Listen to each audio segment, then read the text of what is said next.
This meal is so unfinished, EA tried to publish it.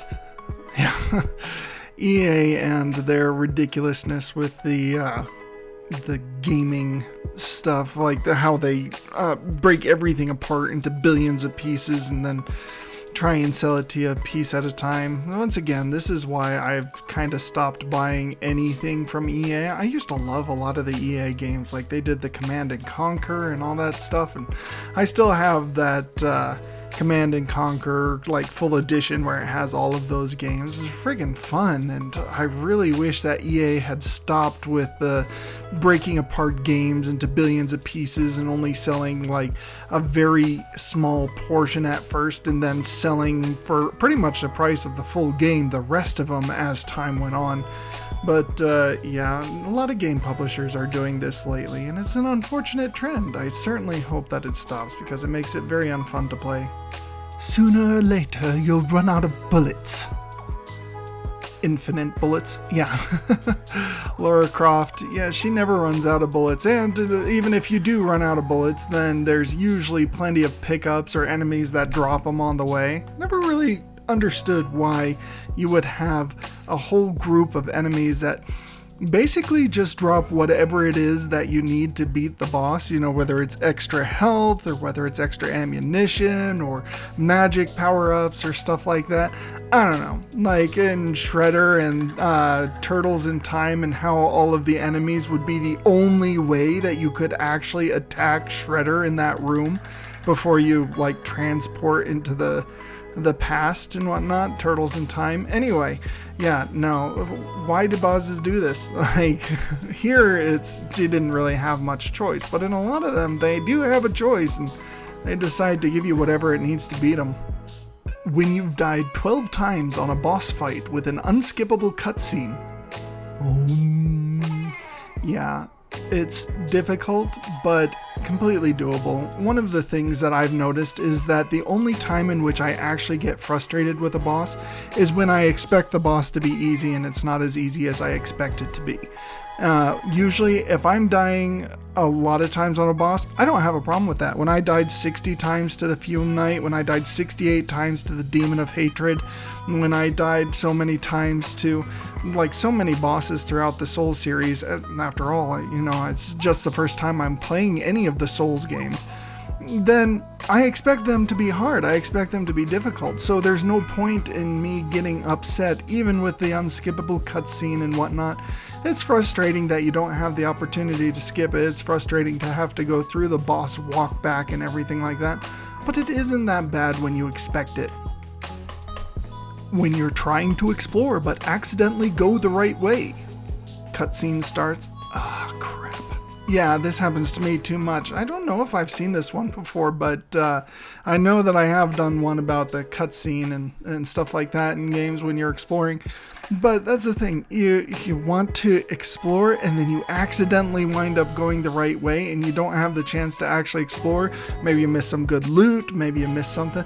I do wish that every game had kind of like that mini-map type setup where you could see exactly where the game progress point was, and then you could just explore everywhere around that except for that spot. There are some games, especially games on rails, where you have a linear progression that you can pretty much guess where the next area is going to be. But a lot of these open world games, you wind up missing a lot because you accidentally go to the next point. And I think that game developers, like, eventually we're going to get to the point where people are going to be developing games the way that gamers like to play them, and one of the ways that gamers like to play them is we like to know where the next story point is. And so people who want to just progress through the story, they do that. They just go straight for those story points. But the people who want to explore and actually figure out the world of the game, then it's nice to have the ability to research and find things in the area, and really it adds a lot to the playability of the game and the replayability of the game. Are you winning, son? No, Dad, I'm not winning. I'm a 32-year-old man living with my parents, no girlfriend, no one to check in on me. I spent $4,000 on this gaming setup in a feeble attempt to bring joy to my life, although there is no pleasure to be found. As I log into Master Chief Collection to relive the years that I was actually happy and am welcomed with an empty friend list, I am reminded that I am alone. I've lost Dad.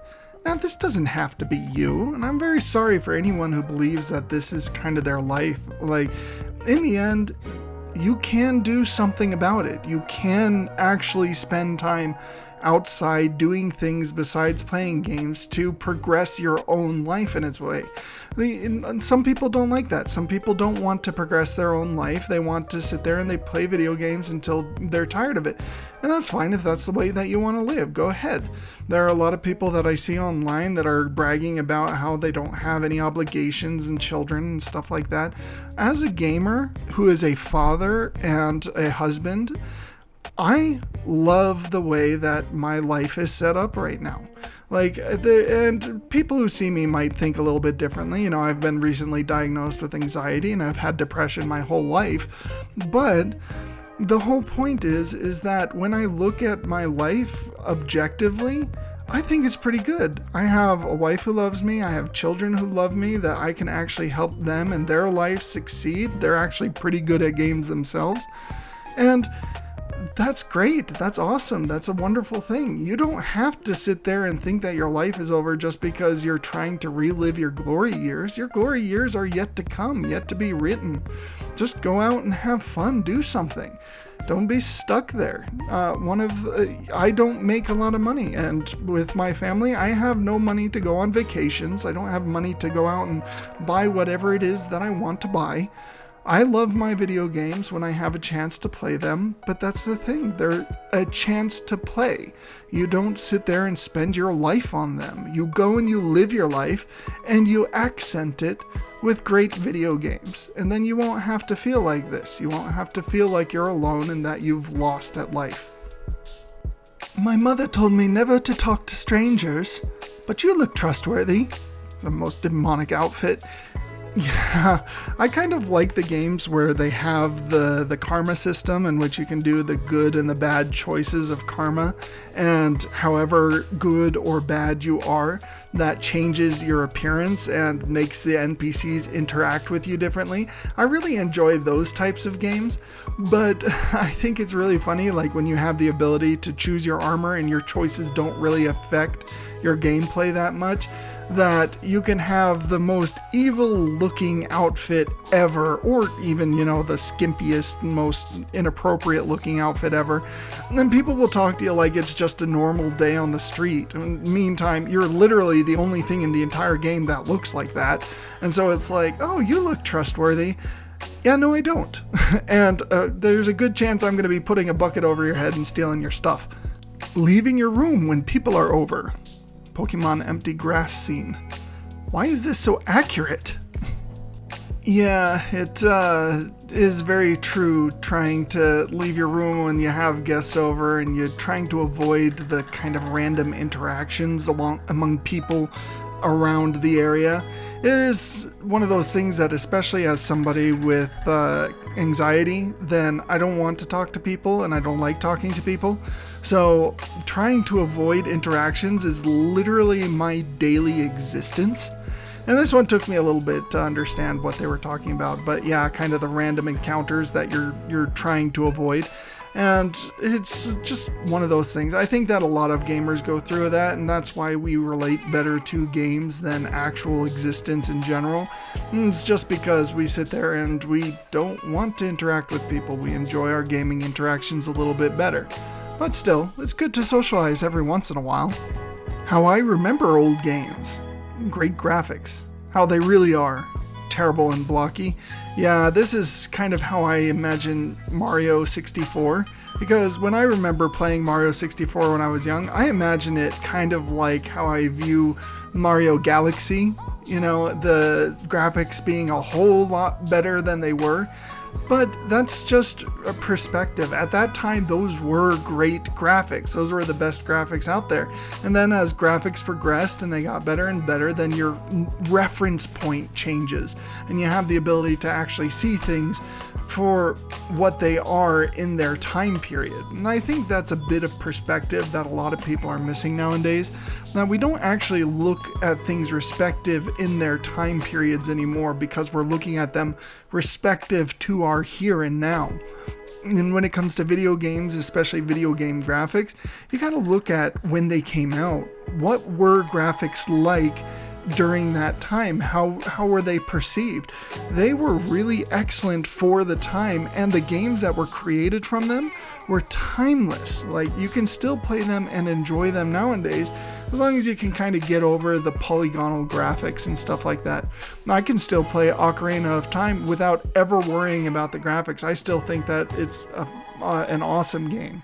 So it's perspective. So definitely try and keep that in mind before you go around and judge a lot of these older video games.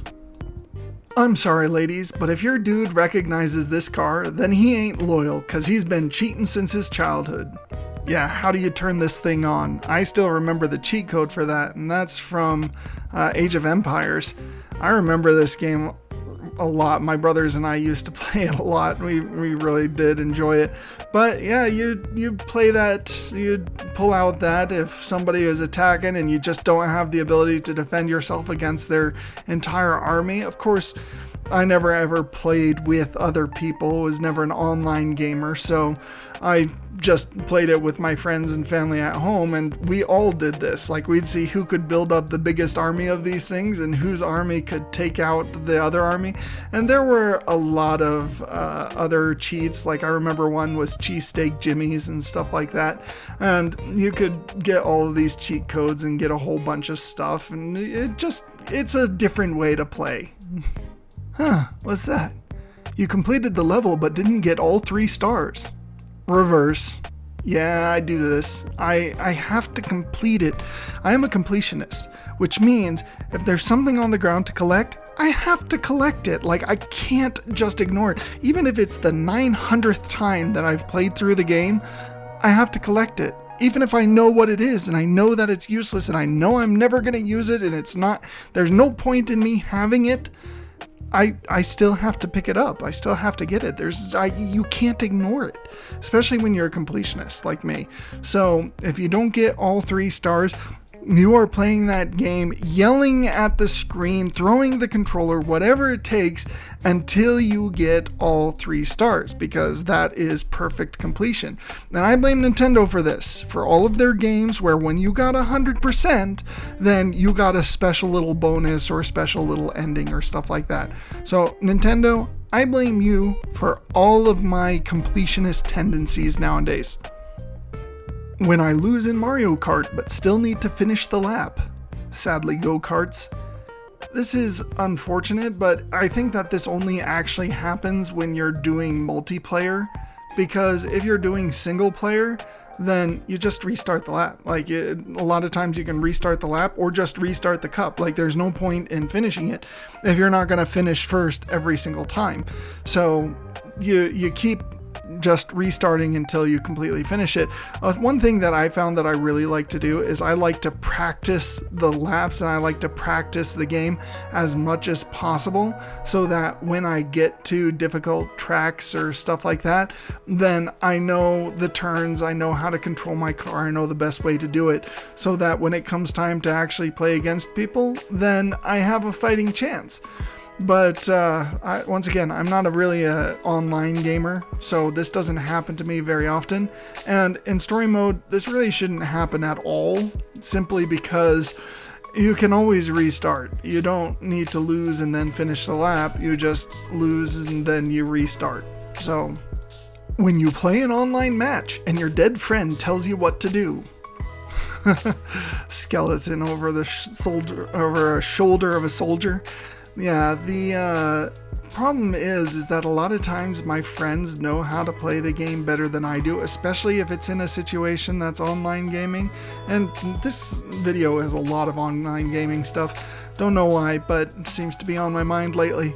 The online gaming, a lot of times they're better than I am, and if they died, it's either something that I did or it was just kind of a fluke. And so, yeah, you're still good listening to them. You're still good trying to get advice from them. No point really ignoring it, especially if you are generally worse than them. But If you're better than them and they die and they're trying to backseat drive a bit, then, you just kind of ignore them. That's what I do. I just ignore it. There's no point in even saying anything. There's no point in causing trouble where there's no trouble to be had. You just ignore what they say and you continue playing however you want to play. When you stop playing League of Legends, you're no longer being poisoned by a toxic cloud. League of Legends has one of those really bad, kind of like, it's synonymous with with a toxic community, simply because people don't like losing in that game. And I don't really understand why. I think it's because the simple concept of the game, you don't really expect there should ever be a reason that you lose, but somebody has to lose. And when you get into these games and you wind up being a noob and you lose, then people get really toxic really fast. And it's like, I'm sorry, there's no way that I'm going to get good enough with people being that toxic. And, you just eventually, I know that the gaming community has kind of started backlashing against this, and where the game studios have actually started developing kind of counter-toxic measures. And I think that that's good to a certain extent. I think that if you want to be toxic, then you can join a Discord server or whatnot to be toxic as you want, to be as toxic as you want.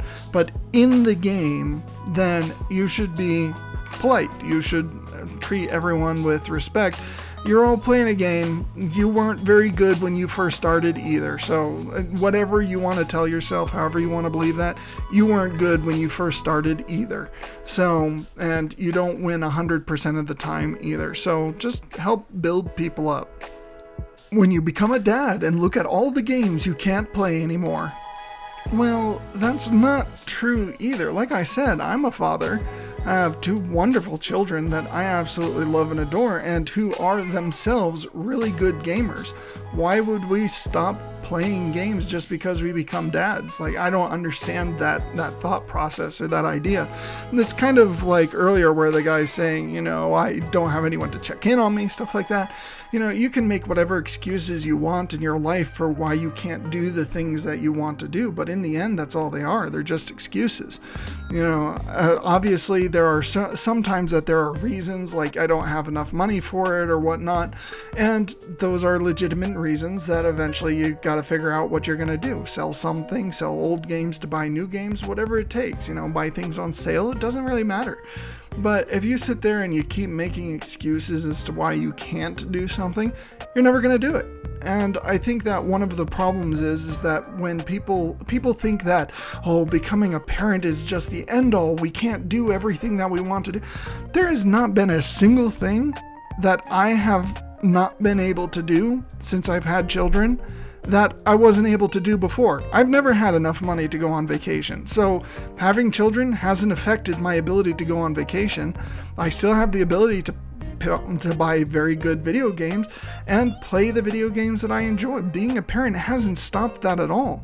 I highly recommend that people drop this idea that somehow becoming a parent stops you from living your life. Some of the best memories I have right now are playing games with my kids and having fun with my kids playing those video games. And those are things that I'm going to cherish and that I love more than I've ever loved playing anything on my own. So it's you don't want that. That's your own problem. You don't have to have that. But don't sit there and make excuses like, I'm a dad, I just can't play it anymore. That's a crock of bull. Do babies grow on their own, or do we need to interact with them? I forgot to look at the group name and I was genuinely concerned, lol. The Sims mobile community. Yeah, you don't want to confuse those. I do know a few stories of people who have confused certain things, especially when it comes to child rearing, and it has not ended very well for them or for the child. So yeah, you want to kind of at least pay a little bit of attention, kind of know the community that you're reading the posts from. But yeah, babies do need a little bit of interaction, just a little bit. They do have a tendency of becoming very independent very quickly. But if you're not just like right on top of everything they're doing, the moment that things get quiet, that's the moment that, you know, they're drinking poison, they're playing with knives, you know, they're doing something that, you know, they're gonna oof themselves pretty quickly. So yeah, you need to interact. You got to keep them at least in sight. But in Sims, I don't know. I've never really played The Sims. My wife would be able to tell you. She plays The Sims. But yeah, I have no idea. People trying to find games to play with their friends. Me trying to find friends to play my games with. Yeah, I, once again, don't have very many friends, especially not enough friends to really play video games with. And it's not really a problem for me. Like I said, I have anxiety. I'm very antisocial in general, so it doesn't really bother me to not have too many people to play games with, especially because I'm more in the story mode and stuff like that. Like, you play Dark Souls, you don't want to be playing with friends. You want to pretty much be left alone in that thing, at least the first time that you're playing through. Maybe when you start getting good, then you can do the PvP world and stuff like that, but I've never gotten that good, and I don't intend to get that good that I can actually beat people in PvP. So it doesn't really bother me in this way, but yeah, some people, it is upsetting to them. And I remember when I was younger, I had there was a sign in the mall that was like, "Oh, that's so gamer guy that has more games than he has friends." And it was this thing that was supposed to like go against, "Oh, that's so gay." Like, it was supposed to kind of combat that turn of phrase.